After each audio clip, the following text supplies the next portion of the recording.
Nag-iwan ng pinsala ang magnitude 5.8 na lindol na tumama sa bayan ng San Francisco, Southern Leyte. Kaninang umaga, may ilang kalsada rin ang nabitak dahil sa pagyanig. Narito ang balita ni Verhil Parva. Pasado alas 7:30 ngayong Huwebes na umaga, nangyanigin ng magnitude 5.8 na lindol ang Southern Leyte. Sa datos ng Philippine Institute of Volcanology and Seismology of PHIVOLCS, naitala ang sentro ng pagyanig sa layong 6 na kilometro timog silangan ng bayan ng San Francisco. May lalim itong 11 kilometro at tectonic ang origin ng lindol.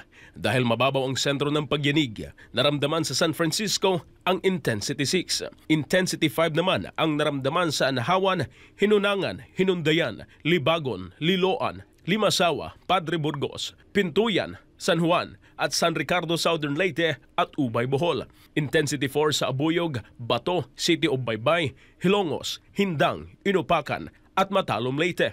Buntok, City of Maasin, Macrohon, Malitbog, St. Bernard, Silago, Sogod at Tomas Upo, Southern Leyte. Basilisa, Cagdianao, Dinagat, Libho, Loreto, San Jose at Tubahon, Dinagat Islands. Mainit, Surigao del Norte at President Carlos P. Garcia, Bohol. Naramdaman din ang naturang pagyanig sa marami pang lugar sa Visayas at Caraga Region. Dahil naman sa malakas na pagyanig, nagdulot ito ng pagkasira ng ilang kalsada sa Barangay Himayangan, Liloan. May ilang kabahayan rin ang nasira dahil sa lindol. May ilang kalsada rin ang pansamantalang isinara sa mga motorista dahil sa naitalang rockfall. Sa kasalukuyan, patuloy na nagsasagawa ng assessment ang iba't ibang lokal na pamalaan na apektado ng magnitude 5.8 na lindol. Ayon naman sa PHIVOLCS, asahan na ang aftershocks matapos ang naturang pagyanig. Samantala, bukod sa Southern Leyte, niyanig din bago magtanghali ngayong Huwebes ang Zamboanga del Norte. Sa datos ng PHIVOLCS, naitala ang sentro ng magnitude 5.4 na lindol sa layong 5 kilometro timog silangan ng bayan ng Siocon.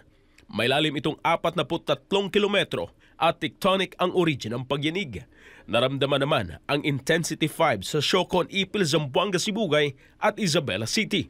Intensity 4 sa Zamboanga City, Sibuco, Zamboanga del Norte, Dimataling, Zamboanga del Sur at Alicia, Zamboanga, Sibugay. Intensity 3 naman sa Dipolog City at President Manuel A. Rojas, Zamboanga del Norte, Buog at Siyay sa Zamboanga, Sibugay.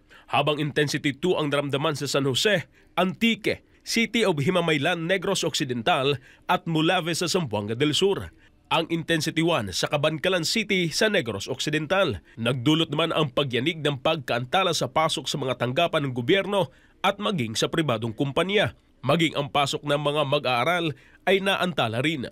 Bagamat may kalakasan ng lindol, wala namang inaasahan na pinsala dito, ngunit asahan pa rin ayon sa PHIVOLCS ang aftershocks. Para sa Diyos at Pilipinas kong mahal, ito si Verhil Parva, SMNI News.